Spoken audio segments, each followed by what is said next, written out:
This new year, why not let Audible expand your life by listening? Explore over 1 million audiobooks, podcasts, and exclusive Audible originals that'll inspire and motivate you. Tap into your well-being with advice and insight from leading professionals and experts on better health, relationships, career, finance, investing, and more. Maybe you want to kick a bad habit or start a good one. If you're interested in learning how to master your emotions and hearing scientifically backed advice for using your emotions as a tool, may I suggest Shift by psychologist and bestseller author Dr. Ethan Kross? Trust me, listening on Audible can help you reach the goals you set for yourself. Start listening today when you sign up for a free 30-day trial at audible.com/Wondery. That's audible.com/Wondery.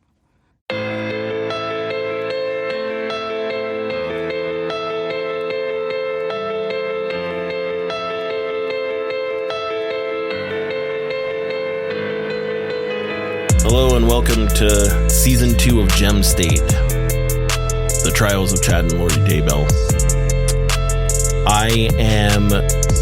I'm actually really excited about this episode. I am once again joined by my friend Andy. Hi there. Andy had an incredible opportunity. I think one of the best interviews throughout this entire trial that I've seen, and I'm lucky to have been a part of it. You got to sit down with Lieutenant Hermosillo. I did. It was one of the most incredible interviews I've ever been able to be a part of. He was he was so willing to talk, and it was very candid. So I'm excited for you guys to hear it. I'm so excited. We're not going to keep you long before we dive right into that. Lieutenant Hermosillo, for those of you that don't know or haven't followed along with the cases closely, he was one of the main detectives that first started looking for the kids. He was one of the detectives that was sent out to do the welfare check when Kay Woodcock could not get a hold of JJ. So he was there since before day one, right? He was every big moment in this case, he was there. He was there when they first searched the house in winter. He was there when they went back and searched the property and then ultimately found the kids. He was there at both autopsies. He has been a huge pivotal character in making sure that we got to where we are today with this case. Anything you want to set up before we jump right into the interview? I was really, really lucky to have the opportunity to interview him. I'll give you guys some context. I covered his testimony. I was able to see him testify at Lori's trial. I covered his testimony on TikTok. And then after both trials had concluded, he reached out to me and thanked me for my coverage. He really enjoyed it and asked if I ever needed anything to let him know. And I asked to interview him and he said, sure. So he wanted to give an interview to someone local. And I was lucky enough to be that gal. So I'm really excited for you guys to hear this. It was such an awesome interview. Yeah, it really was. Enough teasing. Enough chit chat. Yeah, let's get to it. All right. So Lieutenant Hermosillo and I have actually met once before. I was in court for a few days of Lori's trial, and I happened to be there the second day that was open to the public, which happened to be the day that you both testified for the prosecution, and you also were later cross-examined. I'm going to be referring to a lot of your testimony that day, and just so listeners are aware, with the pending case of Lori in Arizona, there are some questions that I simply cannot ask. So with that being said, Lieutenant, how are you today? I'm good. How are you? Good. I'm so glad you're here. Thank you so much for joining us. We are just over the moon to have you. I appreciate it. Yeah, it's been, only a couple months since I've been in Boise, but I'm glad to be back. Good. I'm so glad to have you here. The internet compares to the just insane details of this case to, quote, falling down the rabbit hole. Would you feel like that's accurate?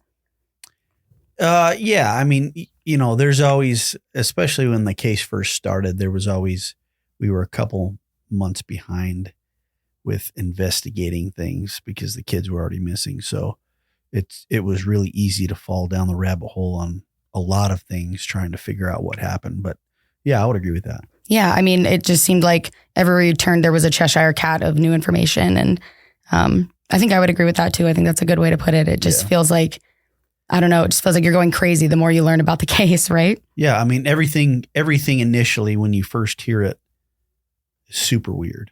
And so, when you hear these things and it's all new, it's really easy to go down rabbit holes when you hear what these people believed in. Truly. I mean, it just seemed like a cult. Truly.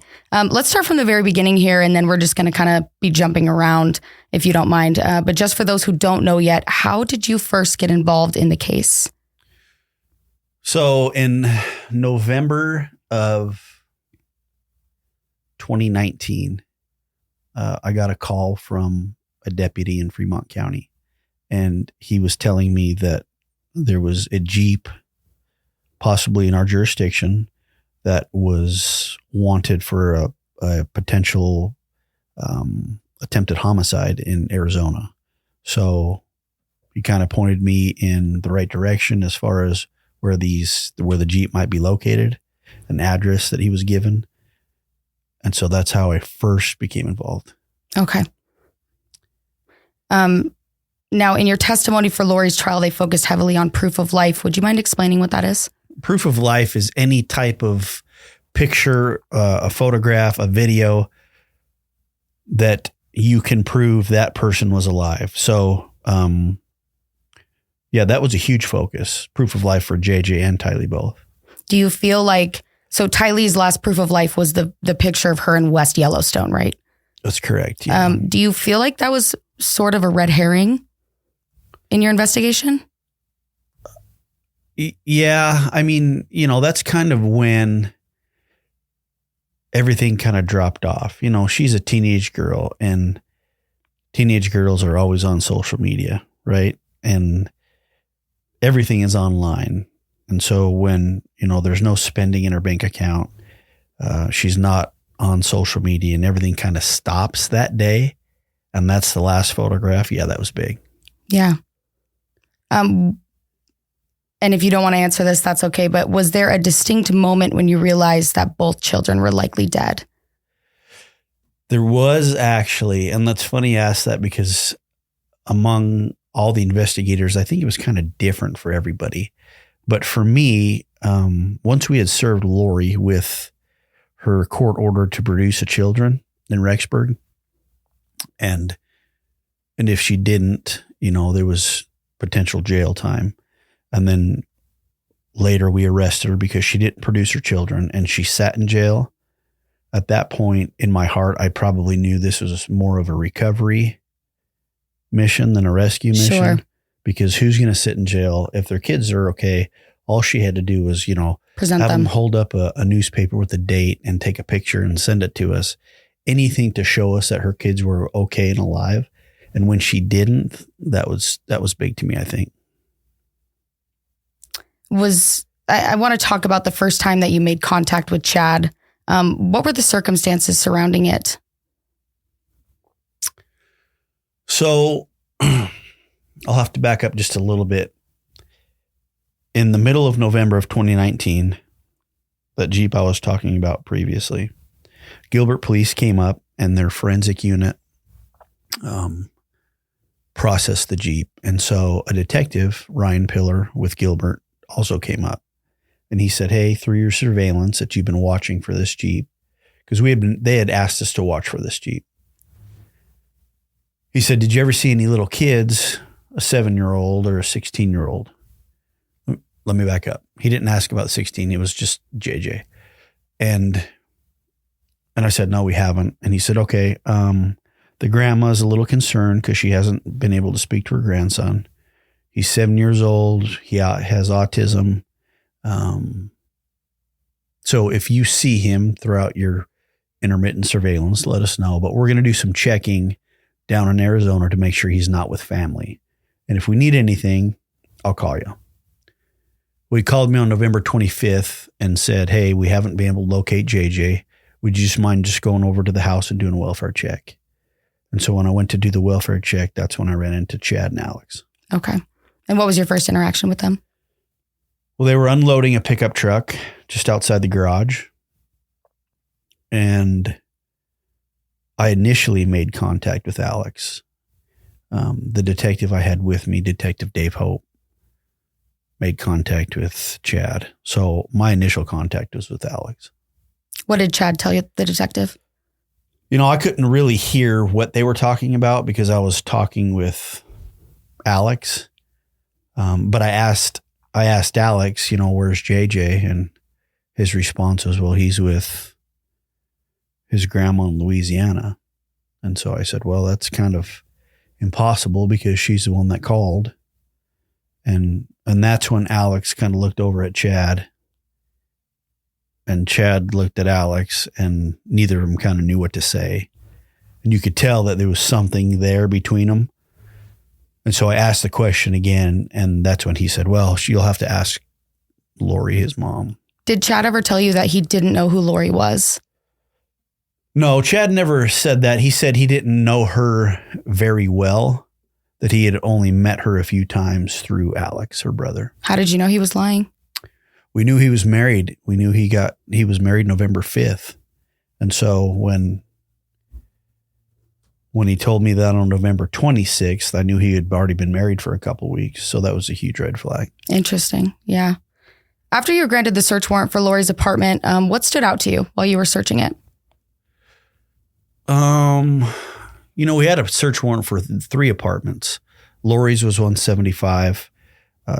Her niece, Melanie, was 174. And then we had a search warrant for 107, which through our investigation, we were told from Chad that the last time they saw JJ was in that apartment. And so that's why we had the warrant for that apartment. So I would say 175, which was Lori's apartment. It stood out that when we went in, the SWAT team went in first, cleared the apartment. And as the investigators went in, it looked like somebody was living there. There was food in the fridge, the pantry. It looked like, the couch had clothes on it. Everything was in place, right? If somebody lived there. But when you go upstairs and you go into the bedrooms, all you see are blank hangers. So it looked like somebody just kind of grabbed a fistful or an armful of clothes, took them off the hanger, and they were gone because we had just made contact with them the night before. Mm-hmm. And that's when we had the story that JJ was in Arizona. But the other thing kind of too that struck me was in apartment 107, it was completely vacant. There was nothing in there. Really? So, you have a vacant apartment that you don't know who at the time lived there, but you're told that's the last time JJ was seen was there. And then you have them grabbing their clothes, and then they're in the wind. So you're like, what in the heck is going on? Did you know who 107 belonged to? Not at that time, no. Not when we served the warrant the very next day. And did it end up having anyone to do with the case? It did. So that was Alex's apartment. Oh, okay. Yeah. Interesting. How many players in this case did you personally interview? Ooh, that's a good question.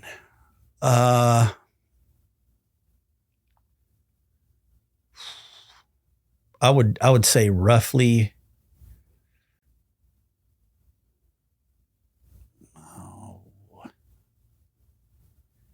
maybe 15, maybe. And did you interview most of the main players in this case as well? Did you interview Lori and Chad? Lori and Chad wouldn't speak to us. Okay. So I've never interviewed Lori or Chad. I've interviewed, Zulema, Melanie Boudreau, Melanie Gibb, Brandon Boudreau, a lot of the close family, Colby, her son. Who was the most forthcoming with information? You know what? That's a good question.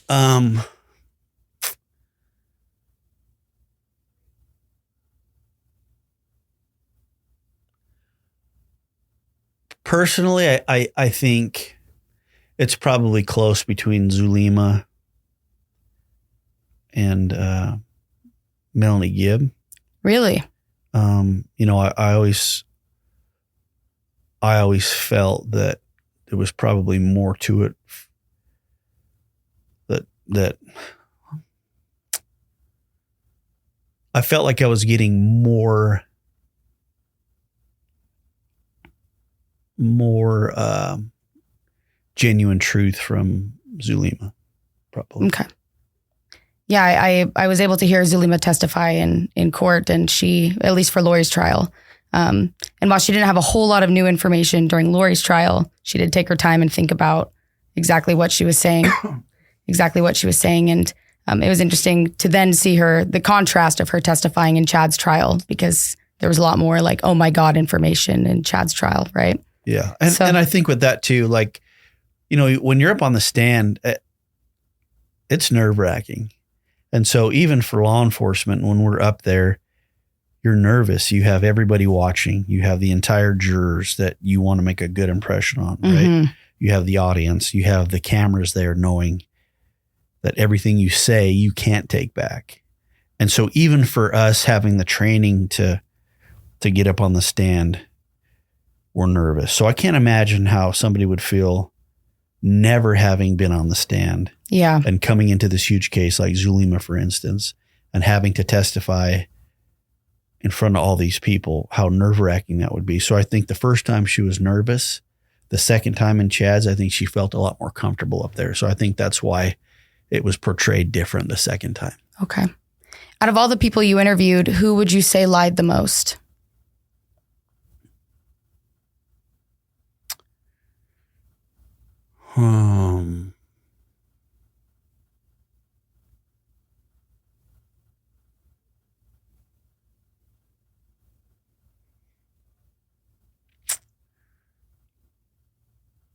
I got to be careful on that question. That means I'm asking good questions.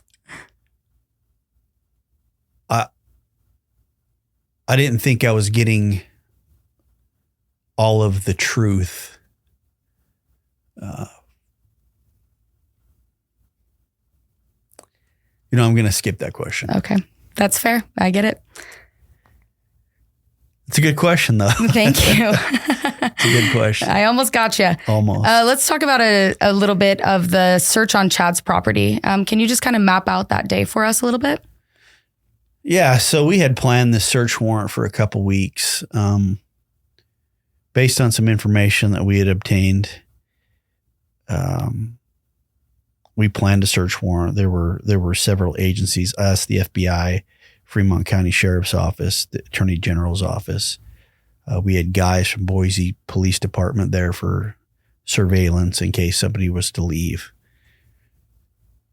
So we had quite a few agencies there, and we had planned this out. And, the night before we served the warrant, we had a briefing and kind of made sure everybody was on the same page. And, I remember sitting outside that briefing, talking to my lieutenant at the time, Ron Ball. And I'm like, man, if these kids aren't here, where do we look? Because we were at our that was it. Like, we were at the end of our trail. I mean, besides searching all of Yellowstone, right? Yeah. Besides that, and just guessing, right? I mean, this is hard evidence. We have Alex on the property. The day after the proof of life of Tylee, we have Alex on the property the day after the proof of life of JJ. In the backyard, a text message from Chad talking about burning limbs. So that morning we met. There were 3 or 4 of us that went up to the front door about 7 a.m. and, knocked on the door. Chad's son, Mark, answered, told him we had a warrant. Said his dad was still asleep, went up, served Chad with the warrant. He came downstairs. And, I remember telling Ron, this is where we're going to see if we're in the right spot. Based on Chad's expression, when he's reading that warrant and it entails we're going to dig the yard and search the property. If these kids are here, we're going to see some type of nervous behavior, some type of change of behavior. And I remember him sitting on the recliner and his kids are on the couch.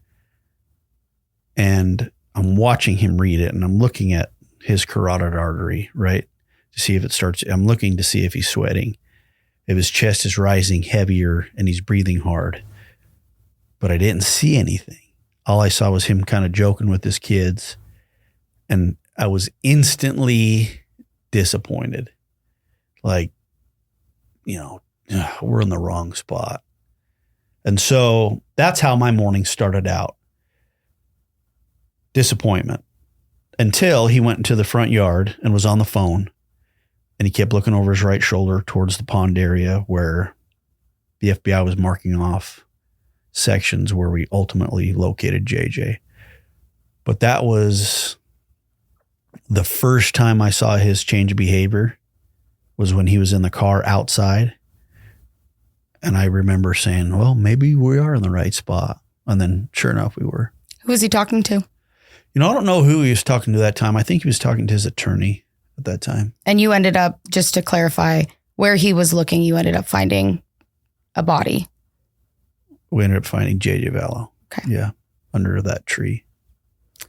And as the day progressed, I know that you found JJ first. Correct. And then you would go on to find Tylee in the pet cemetery. Right. After that, what happened next for you specifically after you guys recovered both bodies?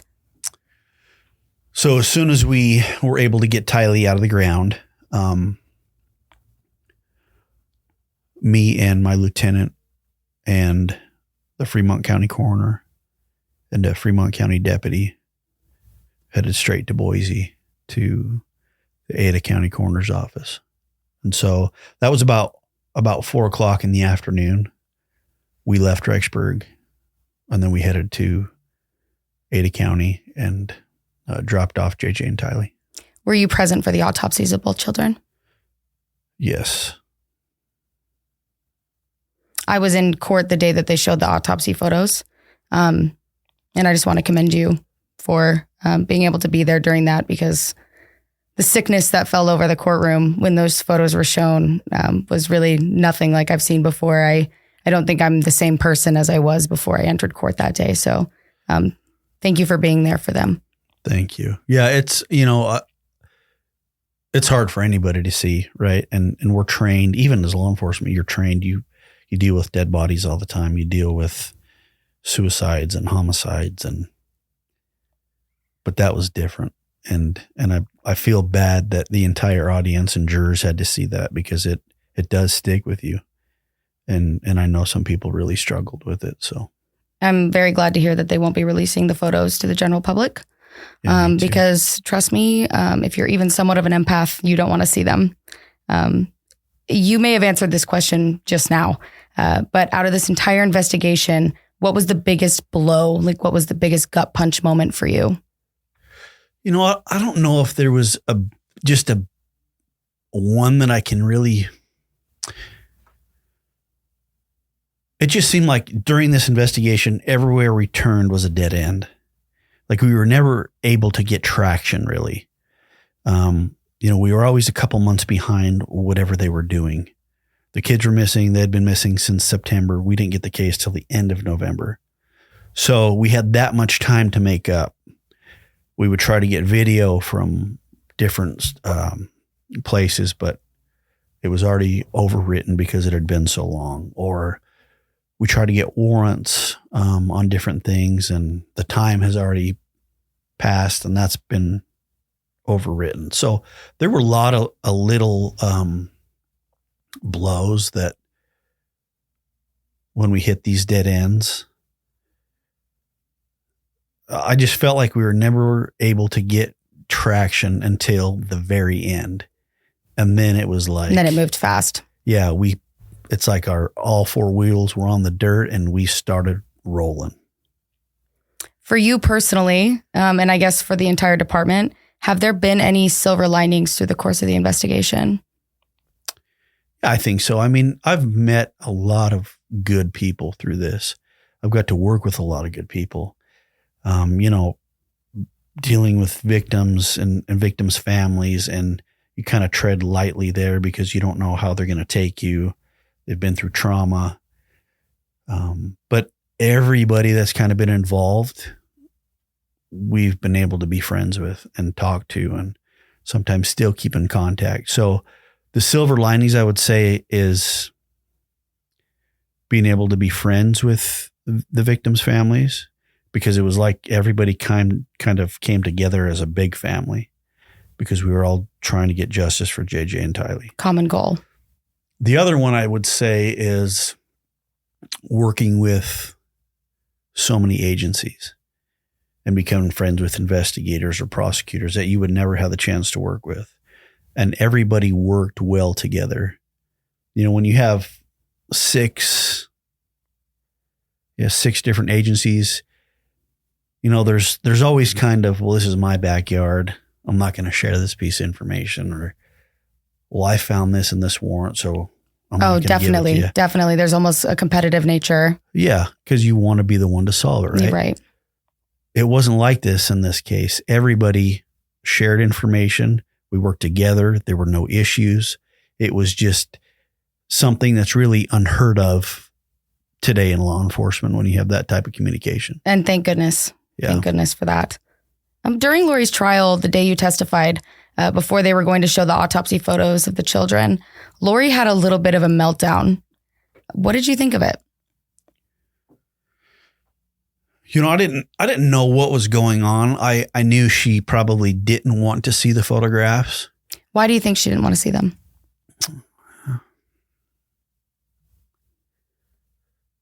You know, I don't know. I don't know why she didn't want to see them. I'll tell you my personal feeling. I wanted her to see them. Everybody else in that courtroom had to see them, and there's no reason she should be any exception. So I guess sitting up there, I didn't know exactly what the reasoning was for her to want to leave the courtroom. I didn't find that out till later. Okay. Yeah, I was there for that, obviously. And in that moment when so much was going on, I thought for just a split second that she might take a plea agreement because she just couldn't see them. Now, personally, I think it was a little bit more of a show than it was for anything. I think she was hoping that the jury would catch wind that she was upset to see the photos or whatever. But I just remember seeing you up on the stand, and I was curious what was going through your mind at that time. So thank you for that. I'll tell you what was going through my mind. It was anger. You know, I'm having to sit up there and explain these photographs of these beautiful children that their lives were cut short and in the condition they were found. And everybody in that whole court was looking and crying and feeling sorry for these poor kids. And she had her head down on the desk like she was a child, refusing to look and to, you know, kind of throw a little tantrum. So honestly, I was mad at sitting up there. I think there was a sense of relief too when the judge ruled that she wasn't going to be able to leave her own trial just because she was uncomfortable. It felt like this breath of relief from everyone in the courtroom of thank God, because I think we were all thinking the same thing, right? Like if anyone deserves to see these photos, it's her. Yeah. So I was glad Judge Boyce made that decision. I agree with that. Going through Lori's and Chad's trials, was this personally, did it feel like reliving trauma for you, or did you feel like come to find a sense of closure from it? That's a good question. I think anytime you have to see that and witness it and be a part of it and smell it and just be right in the middle of it, I think you're never going to forget that. And so every time I would have to testify, you know, those feelings and everything kind of flooded back. And, you know, it's not that I went through the trauma every time, but I was there every time. I was there in that backyard every time I had to talk about the photographs. The more I talked about things with people, the more of a closure you get because it's not as traumatic. You know, anyone who was in the backyard that day left a piece of their soul back there. So you're never going to get away from that, but I've been able to process it and kind of move forward from it. Are you in active therapy for this? No. How do you deal with it? Well, we have mandatory briefings or debriefings that the department makes us go through. I did see a therapist for a little while right after. But honestly, it's what's helped me deal with this is focusing more on putting these people in prison. And so I took that anger and that confusion and the sadness and just the why would you do this to these two kids and kind of channeled that into, okay, I'm going to make sure my T's are crossed, my I's are dotted, and we're going to do this right. And so I think that's kind of how everybody processed it. Some probably processed it a little different. But allowed that shift to take place. But we channeled all that into putting together a good case. Good. I have a question from actually a friend of mine. She's an expert on this case. Her name is Megan Siebert. If you could have done one thing differently through the course of this investigation, what would it have been? Dang, that's another good question. Oh,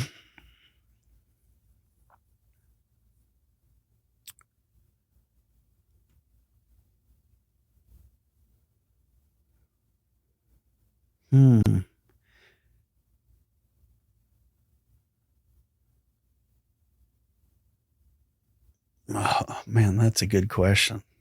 Can we come back to that? Let's come back to it. Okay. Yep. All right. Let me think on that. Okay, deal. So I noticed through the course of both Chad and Lori's trial, a lot of hate towards both defense teams, just, running rampant through the internet. How did you feel about the defenses in these specific trials? Let's start with Lori's. Look, these defense attorneys have a job to do, and everybody is innocent until proven guilty. And that's part of the Constitution. And part of the justice system. So I'm thankful that there are attorneys out there who will represent, even though some of the crimes are the most heinous crimes you can think of. You need that. They're right? essential to the. Absolutely. Yeah. And so I have nothing. I respect Jim and John both in Lori's. They did it tactfully. They interviewed tactfully, questioned or interrogated. They were respectful to us. I work with Jim. Sometimes he's a defense attorney where I'm at. And so you have that mutual understanding of we both have a job to do, but it's never derogatory so I have nothing but respect for those guys. And how about Chad's lawyer?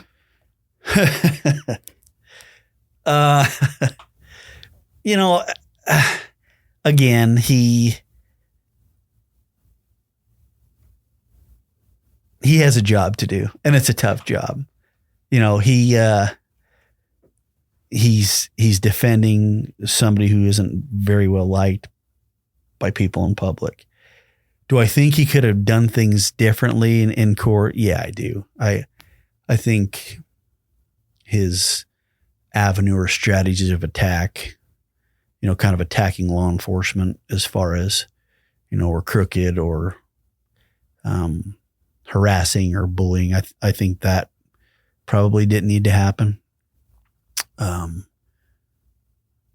again, he has a tough job to do. And if that's what he felt he needed to do, that's what he felt he needed to do. So I have no animosity towards John Pryor. Mr. John Pryor. Was there ever a time in either trial where you felt like there was reasonable doubt planted in the jury's mind? In which trial? Let's start with Chad's. So I wasn't in there for all the testimony in Chad's because I wasn't the case agent in that. I was in there the entire time for Lori's. And so I got to witness every day facial expressions, to hear different testimony, to hear defense, object, and so in that trial, I can speak to that. No, I thought the prosecution did an outstanding job of putting things together in a way that they could understand. And I think the jurors got it and they made the right decision. Was there a specific charge in Lori's trial that you were worried she wouldn't be held accountable on? There was one charge of all of them that I think we all kind of wondered, just because you never know how the jury's going to take things. Was that conspiracy? For Tylee. Tammy. Oh, for Tammy. Yeah. Yeah. Because, she was out of the state. Mm-hmm. And so you have to prove that conspiracy part. And so I think the prosecutors did an outstanding job proving the conspiracy. But I think that was one of them that, we all kind of were wondering how they perceived the evidence. Yeah. Okay, I have a follower question. This is from Memes Gal on Reddit. During the course of the investigation, did you ever feel a sense of imposter syndrome? Explain the imposter syndrome. Imposter syndrome is, let's ask Siri. Because I think I know what it means, but I want to make sure before I answer. Siri, what is imposter syndrome? It's not going to answer me. Imposter syndrome, also known as imposter phenomenon. I lost it. This is going to take some work in post-production.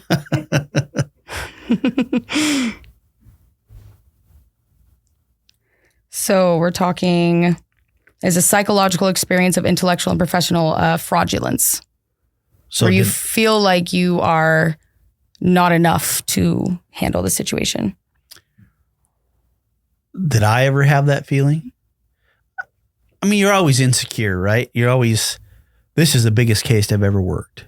And I want to emphasize it is not just me that worked this case. There are several people behind the scenes and all sorts of things that really deserve probably a lot more credit than what they're getting, and a lot more credit than I should be getting. You're always insecure. You always want to make sure you're doing the best job. And like I said, this is the biggest case I've ever worked. So to answer that question, yeah, sometimes I felt like, I questioned myself. Was I doing enough? Did I do enough? Did I do it right? I mean, those questions run through your mind constantly. And they did for me for 5 years. You hope you did enough and you did it right, but you never know until you get to court. During all the chaos, what would you do to decompress? Weights. It's been my go-to for a lot of years as being a cop is just the gym. It's my outlet. Occasional whiskey, calm nerves. But I would say it'd be the gym. You just put your earbuds in and turn your music up, and I try not to think about anything but lifting weights and getting frustration out and just kind of vibing with music. And so I would do that every day for a couple hours. Good. You look like you work out. Thank you. I'm getting old, but you I look try. great. You look great. Excuse me. So during Lori's trial, after the autopsy photos were shown, it was time for cross-examination. I talked about this in depth on the TikTok, but you did really, really well. And I just want to thank you on behalf of Idaho, and the whole internet loves you. And thank you. It was really awesome to be able to witness that in person. I was very grateful that I got to be there that day. I want to thank you for your composure during that. I truly believe that you were a key component to a guilty verdict. So thank you. Yeah, thank you. During cross exams, did you feel more confident during Lori's trial or Chad's trial?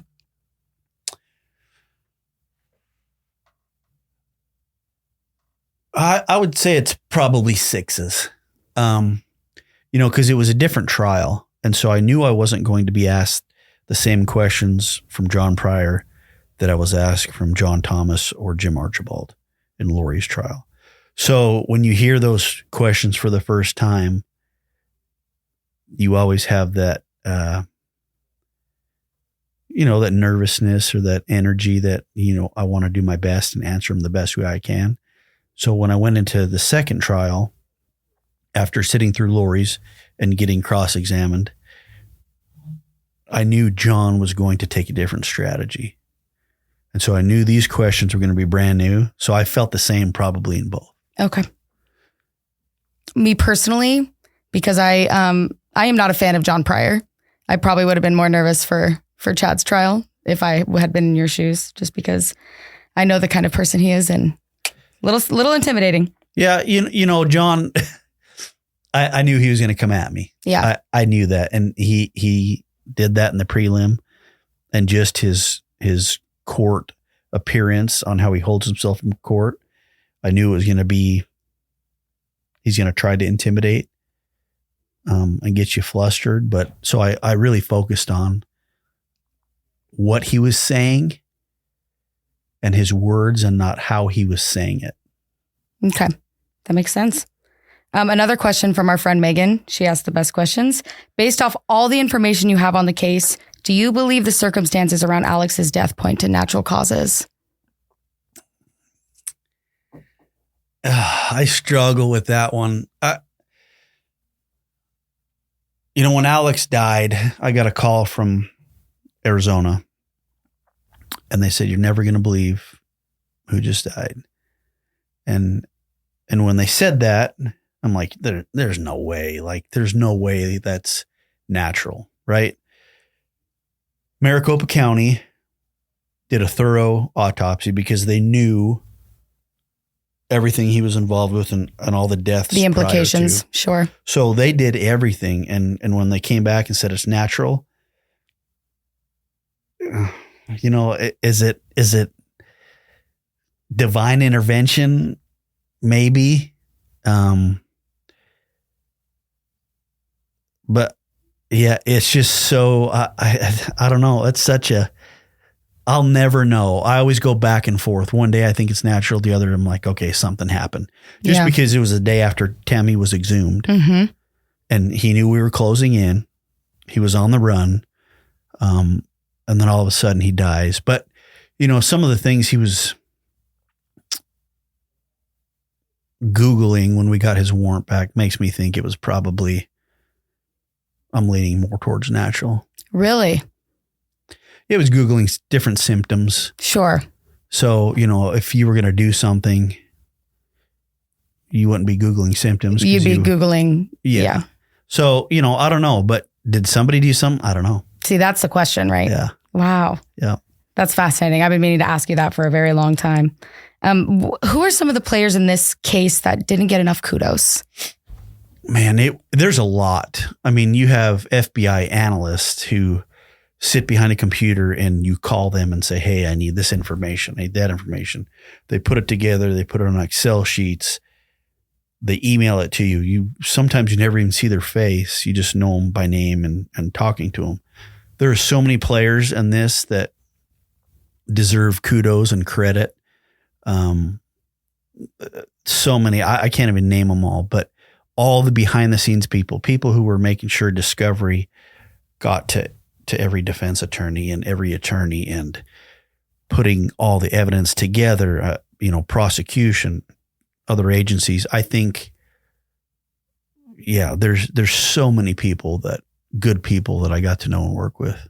Well, if they're listening, phenomenal job. If they're listening, we can't thank them enough. I mean, I know this was a major, major group effort. What kept you going through all of this?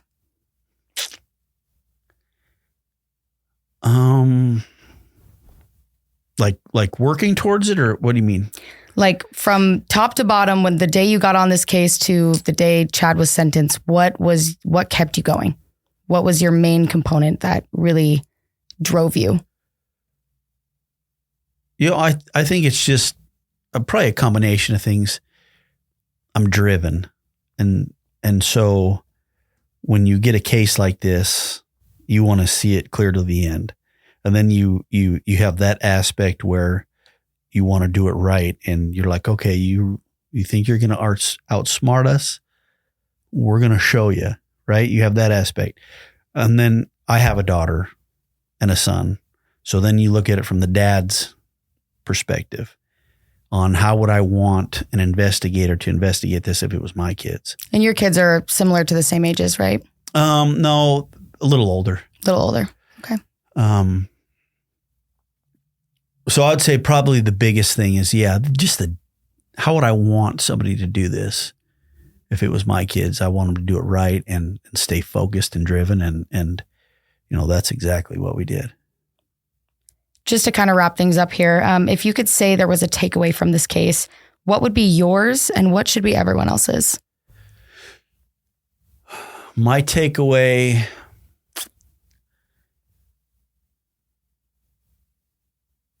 it's probably twofold. The positive side is, there are so many good people that care so much for people that they've never met. And so when you see the world kind of going the way it's going, I think people forget that most people are genuine and would give you the shirt off their back.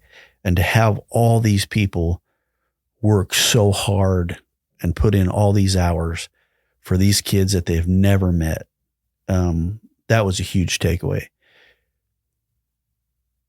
The other side would be, I was shocked how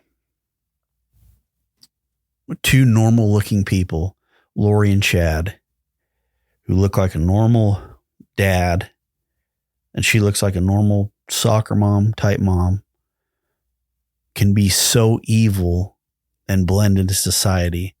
And so when you think of monsters in society, you don't think of Chad and Lori. You don't think of a mom who has, been on a game show or have kids of her own or Chad, who's an author.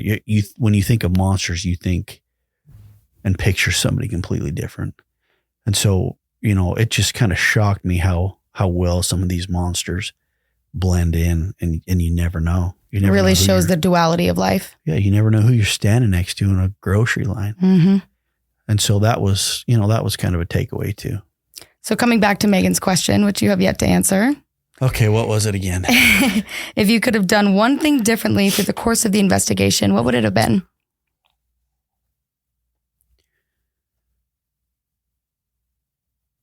I would say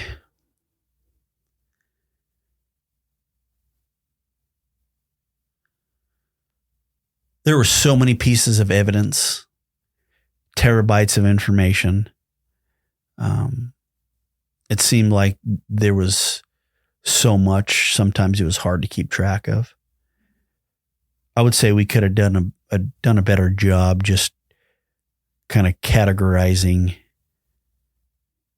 the types of evidence that we did. And luckily for, like I said, back to the kudos, these FBI analysts and these people smarter than me, you give them that stuff and they do it. But I think ultimately we could have done better that way. It's hard to say because I think we did it collectively